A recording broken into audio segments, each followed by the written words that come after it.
जय हिंद साथियों। तो आज के इस वीडियो में हम लोग बात करने वाले हैं कि जितने भी बच्चे आरपीएफ, एसआई और कांस्टेबल का तैयारी कर रहे हैं उसके लिए यह रामबाण आपका सिलेक्टेड क्वेश्चन होने वाला है। ठीक है, क्योंकि दोस्तों आरआरबी में पूछे जाने वाले सारे सिलेक्टेड क्वेश्चन आपको इस वीडियो में आपको करवाने वाले हैं, जो बार बार आपका रिपीटेड होते रहते हैं और पूछे जाते हैं। ठीक है, तो जो भी बच्चे आरआरबी, रेलवे, एसआई और दोस्तों रेलवे और कांस्टेबल का जो तैयारी कर रहे हैं आरपीएफ का, वो आप ये वीडियो को अच्छे से देखना। ठीक है, क्योंकि इस वीडियो के अंदर आपको सारे सिलेक्टेड ही क्वेश्चन आपको करवाने वाले हैं। और साथ ही दोस्तों याद रखिएगा कि जो भी चीज़ें क्वेश्चन के अलावा जो भी चीज़ें आपका एक्स्ट्रा बताया जाता है, वो सारे एक्स्ट्रा चीज़ें आपको अच्छे से याद रखना और अच्छे से माइंड में रखना, ताकि वैसे ही क्वेश्चन आपको रिपीटेड होते रहते हैं कहाँ पे, आपके एग्जाम सेंटर में। ठीक है, तो वीडियो को काफ़ी देर ना करते वीडियो को शुरू करते हैं। बट इससे पहले बता दें, अगर आप चैनल पर नए हो तो चैनल को सब्सक्राइब कर लेना, वीडियो पे नए हो तो वीडियो को लाइक कर लेना। ठीक है, और बच्चे जो भी बताया कि जितने भी क्वेश्चन ऐसे सिलेक्टेड क्वेश्चन बताते हैं, इसका पीडीएफ चाहिए तो हमारे टेलीग्राम और व्हाट्सएप ग्रुप को ज्वाइन कर लेना, और फ्री में चाहिए तो दोस्तों आप हमारे एप्लीकेशन को डाउनलोड कर लेना। ठीक है, और इससे भी सारे सिलेक्टेड क्वेश्चन सिलेक्शन वाला पीडीएफ चाहिए तो ये दिए गए व्हाट्सएप पर जो है आपको मैसेज करना है। ठीक है, दिए गए व्हाट्सएप नंबर पर मैसेज करना है, जो कि आपका पेड पीडीएफ आपको मिल जाएगा। ठीक है, चलिए वीडियो को काफ़ी देर न करते कंटिन्यू शुरू करते हैं। अगर वीडियो को लाइक नहीं की तो लाइक भी कर लेना, चैनल पर नए हो तो चैनल को सब्सक्राइब करके ऑल पे नोटिफिकेशन दबा लेना, ताकि आने वाले ऐसे सिलेक्टेड क्वेश्चन आरआरबी से रिलेटेड, आरपीएफ से रिलेटेड कोई भी सिलेक्टेड क्वेश्चन हो, सबसे पहले आपको टाइम टू टाइम मिलती रहे। चलिए, क्वेश्चन दोस्तों पूछा गया कि प्रसिद्ध सांची स्तूप जो है वो कहाँ पे स्थित है। चार ऑप्शन आपके सामने, बताना इस क्वेश्चन का सही आंसर क्या हो जाएगा। सांची का स्तूप जो है दोस्तों वो कहाँ पे है, महाराष्ट्र में, मध्य प्रदेश में, बिहार में या फिर आपका उत्तर प्रदेश में। बताइए सही आंसर क्या हो जाएगा इस क्वेश्चन का। दोस्तों एक एक पॉइंट आपके लिए बताने वाला एक्स्ट्रा चीज़ें याद रखिएगा कि इस क्वेश्चन का right answer option number B, Madhya Pradesh में। ठीक है, सांची का स्तूप जो है वो प्रसिद्ध कहाँ पे है दोस्तों, Madhya Pradesh. Option number B बिल्कुल सही आंसर हो जाएगा। और साथ ही दोस्तों याद रखिएगा कि सांची स्तूप का जो है निर्माण जो है वो सम्राट अशोक ने जो है वो 3री शताब्दी में जो है करवाया था। ठीक है, याद रखिएगा। और दूसरा पॉइंट आपका है कि आपका सांची जो है स्तूप जो है बौद्धों का जो है एक महत्वपूर्ण तीर्थ है, स्थल है। ठीक है, सांची स्तूप का जो है महान स्तूप के नाम से भी जाना जाता है, याद रखिएगा। और आपका थर्ड पॉइंट है, याद रखिएगा कि वर्ष 1989 में, ठीक है, वर्ष 1989 में जो है आपका सांची स्तूप को जो है यूनेस्को की जो है विश्व विरासत स्थल की जो है सूची में भी जो है शामिल किया गया था। इतने सारे पॉइंट आपको याद रखना है, सांची के स्तूप से रिलेटेड क्वेश्चन बनते हैं। ठीक है, चलिए अगले नेक्स्ट क्वेश्चन की ओर बढ़ते हैं। और दोस्तों बता दें कि जो भी बच्चे हमारे चैनल पर नए हो तो चैनल को जरूर सब्सक्राइब करना। अगर आप आरपीएफ, कांस्टेबल और आरपीएफ का जो है एसआई का तैयारी कर रहे हैं तो ये उसके लिए रामबाण क्वेश्चन आपका बनने वाला है। ठीक है, वीडियो को लाइक कर लेना है दोस्तों, और चैनल को सब्सक्राइब कर लेना। जिसको भी ये पीडीएफ चाहिए वो दिए गए ये आपका व्हाट्सअप नंबर है, ये व्हाट्सअप नंबर पे आपको मैसेज करना है, पीडीएफ आपको फ्री में मिल जाएगा। ठीक है, चलिए वीडियो को शुरू करते हैं। अगला क्वेश्चन है दोस्तों कि चीनी यात्री फाहियान के शासनकाल के दौरान भारत का दौरा जो है वो किसने किया था। बताइए सही आंसर क्या हो जाएगा इस क्वेश्चन का। चार ऑप्शन आपके सामने, कालिदास, अशोक, चंद्रगुप्त द्वितीय या फिर आपका हर्षवर्धन। बताइए सही आंसर क्या हो जाएगा इस क्वेश्चन का। दोस्तों अगर आप एक एक क्वेश्चन बारीकी से देखना चाहते हो तो आप हमारे एप्लीकेशन को डाउनलोड कर लेना और वहाँ से देखना। ठीक है, और फ्री में आपको बताया जा रहा है। दोस्तों इस क्वेश्चन का सही आंसर की बात किया जाए तो ऑप्शन नंबर सी बिल्कुल सही आंसर हो जाएगा दोस्तों, चंद्रगुप्त द्वितीय। ठीक है, ऑप्शन नंबर सी बिल्कुल सही आंसर हो जाएगा। चंद्रगुप्त द्वितीय जो है वो दोस्तों आपका क्या थे, ये आपका चीनी यात्री थे। चीनी यात्री फाहियान ने जो है चंद्रगुप्त द्वितीय के शासनकाल के दौरान जो है भारत का जो है दौरा किया था। अगला पॉइंट याद रखिएगा दोस्तों कि ये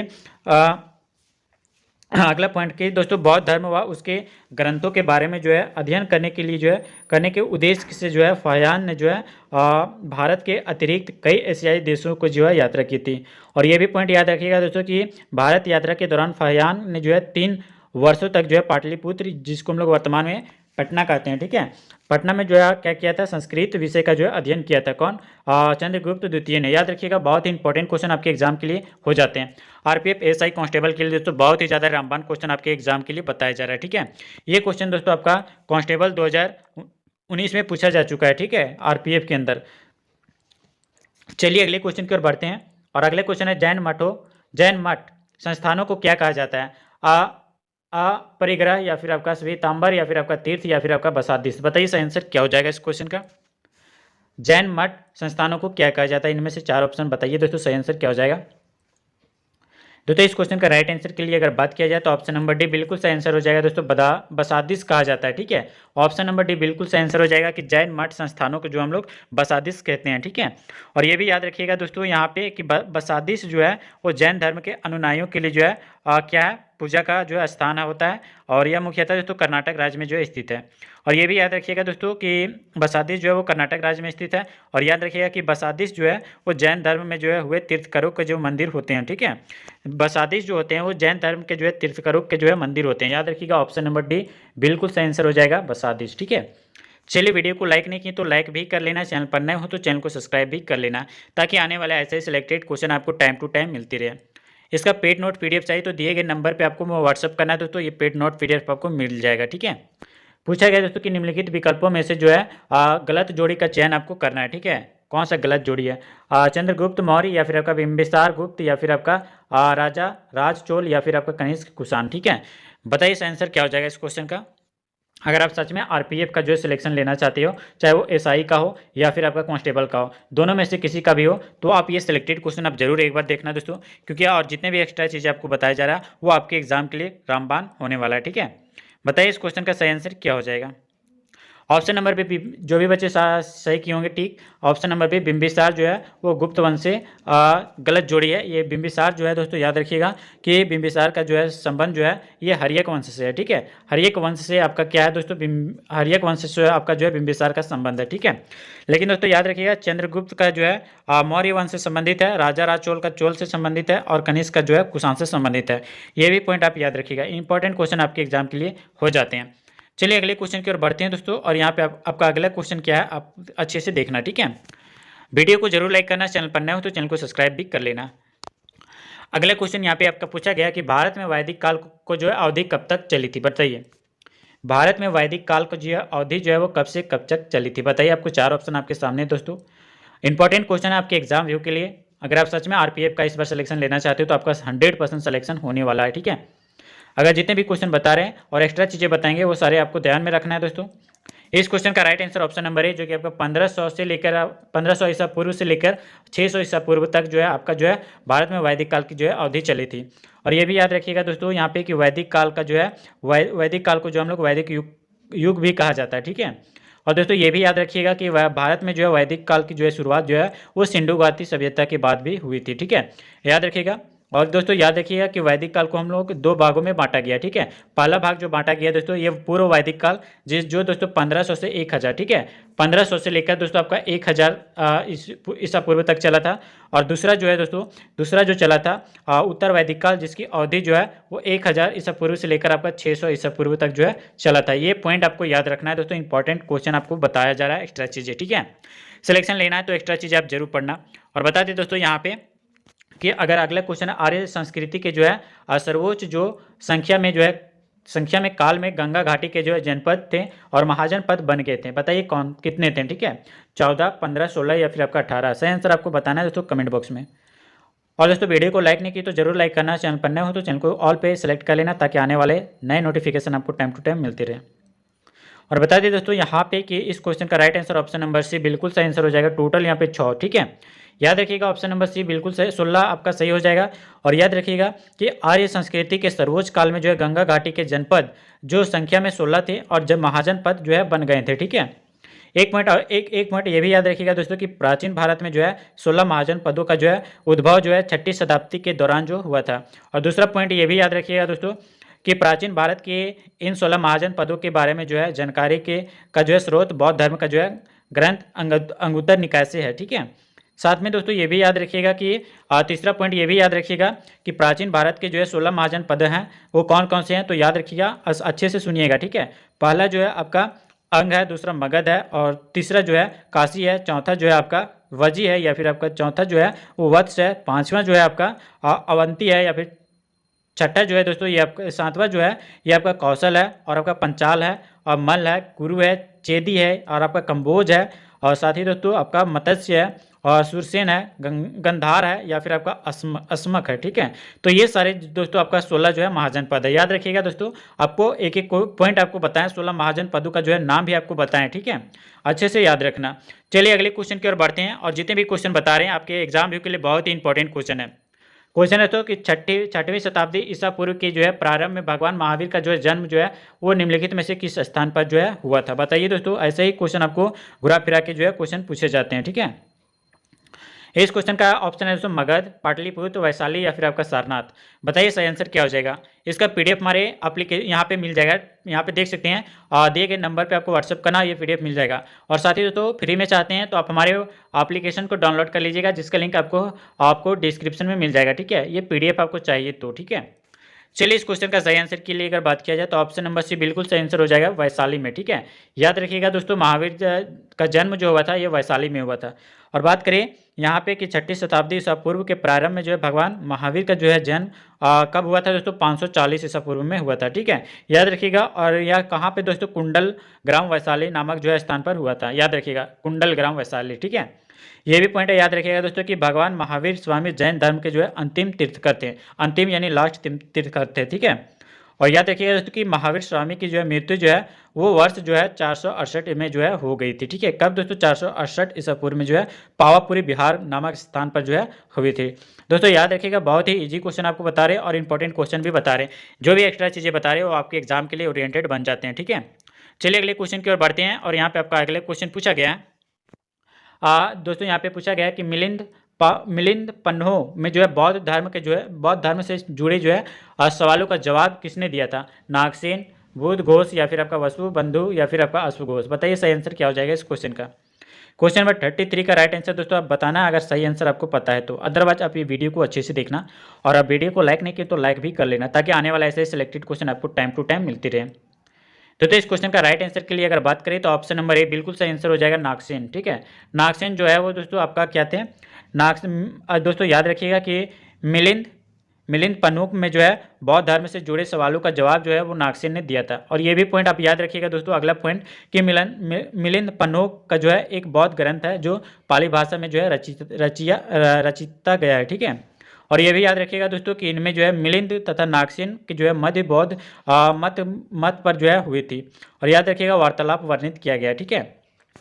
चलिए अगले क्वेश्चन की ओर बढ़ते हैं। और यहाँ पे आपका अगला क्वेश्चन पूछा गया कि दूसरा तमिल संगम निगम निम्न में से जो है किस स्थान पर संपन्न हुआ था। बताइए दूसरा तमिल संगम जो है वो कौन से स्थान पर जो है संपन्न हुआ था। चार ऑप्शन आपके सामने है, तिरुनवेली या फिर आपका मदुरै या फिर आपका दोस्तों कापपुरम या फिर कपातपुलम या फिर आपका दक्षिण मदुरै। बताइए सही आंसर क्या हो जाएगा इस क्वेश्चन का।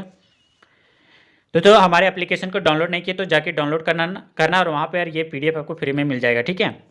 चलिए अगले क्वेश्चन की ओर बढ़ते हैं। और यहाँ पे इस क्वेश्चन का राइट आंसर की बात किया जाए तो ऑप्शन नंबर सी बिल्कुल सही आंसर हो जाएगा, कपातपुरम, ठीक है। कपातपुरम जो है ये ऑप्शन नंबर सी बिल्कुल सही आंसर हो जाएगा। और बता दें दोस्तों कि दूसरा तमिल संगम कपातपुरम जो है वो स्थान पर जो है संपन्न हुआ था। और ये भी पॉइंट आप याद रखिएगा कि प्राचीन भारत में जो है दक्षिण भाग में जो है 3 संगम आयोजित किए गए थे।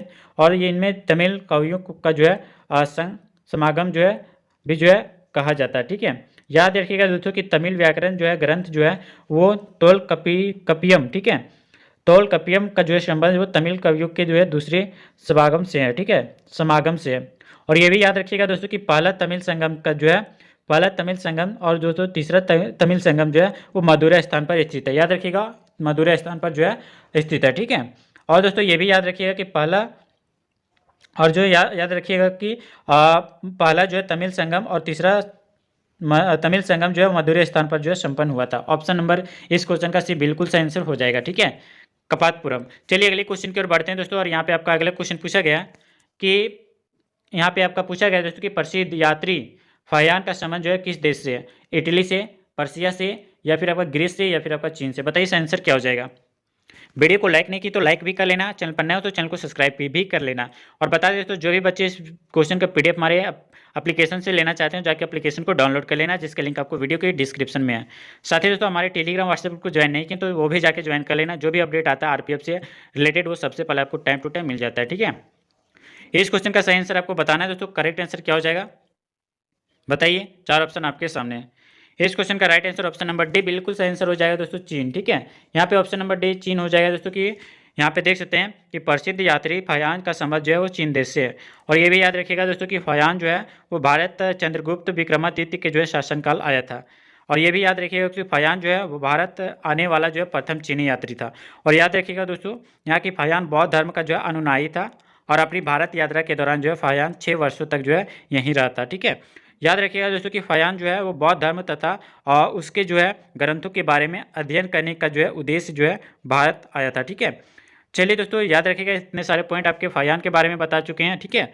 चलिए अगले क्वेश्चन की ओर बढ़ते हैं। अगला क्वेश्चन यहाँ पे आपको बताया गया कि बुद्ध का जो है वास्तविक नाम क्या था। बताइए दोस्तों, सिद्धार्थ, या फिर आपका चना, या फिर आपका सुधोधन, या फिर आपका कथक। बताइए इसका आंसर क्या हो जाएगा। इस क्वेश्चन का right answer option number A बिल्कुल सही आंसर हो जाएगा दोस्तों, सिद्धार्थ, ठीक है। यानी दोस्तों आपका देख सकते हैं कि बुद्ध का वास्तविक नाम जो था वो सिद्धार्थ था, ठीक है, याद रखिएगा। और यहाँ पे देख सकते हैं कि गौतम बुद्ध का जन्म जो हुआ था दोस्तों ये 563 में हुआ था, ईसा पूर्व में हुआ था, ठीक है। 563 ईसा पूर्व में हुआ था। कहाँ पे? लुम्बिनी में कपिल वस्तु, जिसको हम लोग कपिल वस्तु जगह का नाम है, ठीक है, वहीं पे हुआ था दोस्तों। और आपका नेपाल में हुआ था। लुम्बिनी कहाँ पे? नेपाल में, ठीक है। सही क्वेश्चन आपके लिए तैयार किया गया। और ये भी याद रखिएगा दोस्तों कि गौतम बुद्ध का जो है, ये भी याद रखिएगा कि गौतम बुद्ध ने के जो है पिता का नाम जो है सुधोधन था और माता का नाम जो है माया देवी था, ठीक है, याद रखिएगा। ये दोस्तों बुद्ध का ही जो है दूसरा नाम गौतम बुद्ध है और इसका जो है वास्तविक नाम सिद्धार्थ है, ठीक है।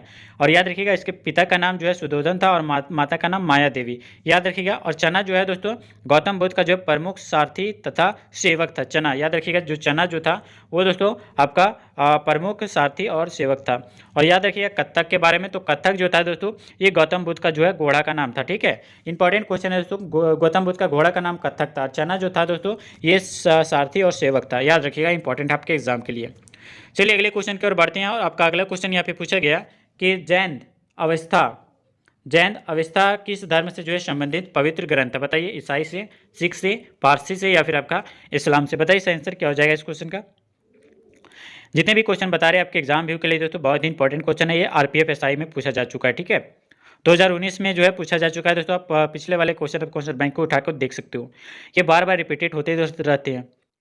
इस क्वेश्चन का राइट आंसर दोस्तों ऑप्शन नंबर सी, पारसी आपका राइट आंसर हो जाएगा दोस्तों, जो कि आपका आप देख सकते हैं कि पार्श्वनाथ को जो है एक क्षत्रिय और यहाँ पे देख सकते हैं दोस्तों कि जैन अवस्था पारसी धर्म से जो है संबंधित पवित्र ग्रंथ है, ठीक है।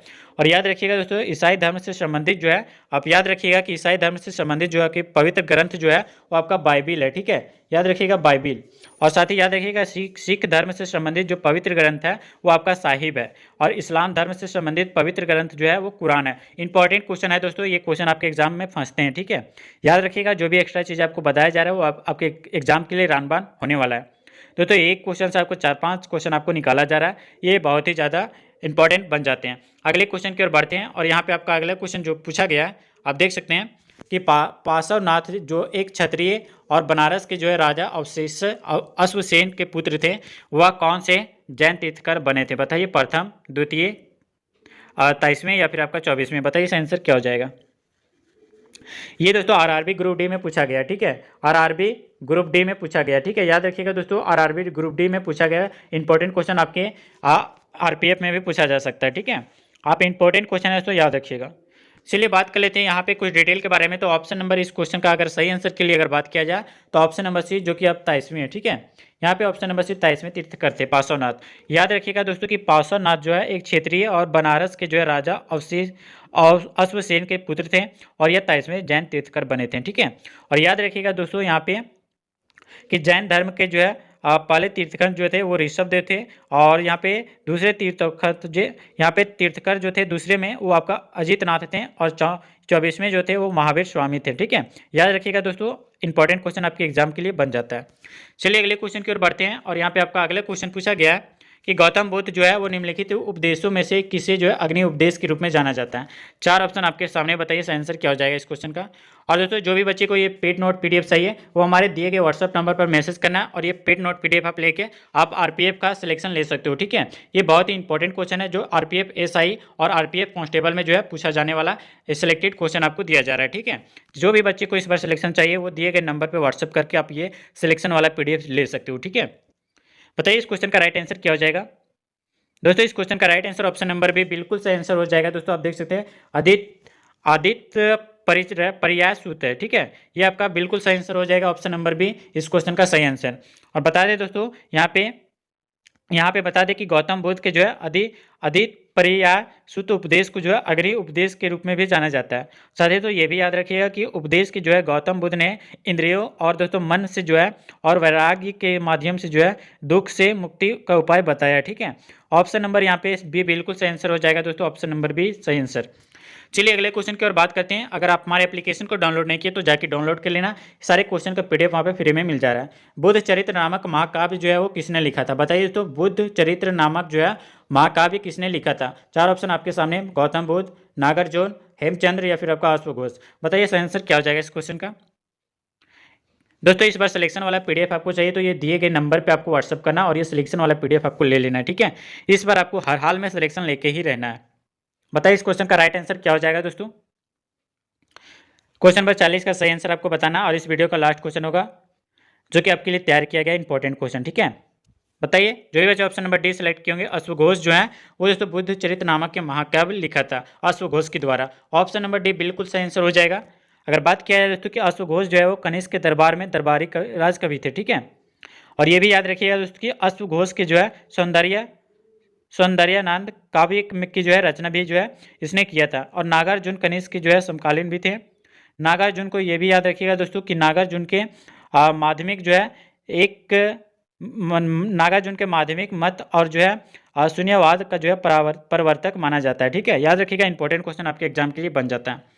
तो दोस्तों वीडियो कैसा लगा आप हमें कमेंट बॉक्स में बताना और जो भी क्वेश्चन में डाउट है आप ये भी क्वेश्चन आप कमेंट में बताना, ठीक है। किस तरह ये सर क्वेश्चन में डाउट है, इतने सारे क्वेश्चन आप कहाँ से बताएं। तो दोस्तों याद रखिएगा जो भी क्वेश्चन में डाउट है आप कमेंट में बताना और जो भी क्वेश्चन का ये सिलेक्शन वाला पीडीएफ चाहिए जो भी बच्चे का ये नोट पेड पीडीएफ को आप ले लेना, ये दिए गए नंबर पे आपको मिल जाएगा, ठीक है। आप व्हाट्सअप करना, ये सारे सेलेक्टेड क्वेश्चन आपको मिल जाएगा। और दोस्तों ये फ्री में चाहिए तो हमारे एप्लीकेशन को डाउनलोड कर लेना जिसका लिंक आपको वीडियो के डिस्क्रिप्शन में दिया गया। एप्लीकेशन को डाउनलोड करके ये पीडीएफ फ्री में ले सकते हो। तो उम्मीद करती है दोस्तों ये सारे क्वेश्चन आपको माइंड में अच्छा लगा। अगर वीडियो अच्छा लगा तो वीडियो को लाइक कर लेना, चैनल पर नए हो तो चैनल को सब्सक्राइब कर लेना ताकि आने वाला ऐसे ही सिलेक्टेड क्वेश्चन आपको टाइम टू टाइम मिलते रहे। तो मिलते हैं दोस्तों फिर नेक्स्ट वीडियो में नेक्स्ट अपडेट के साथ, नेक्स्ट प्रैक्टिस सेट के साथ। तब तक के लिए जय हिंद, वंदे मातरम।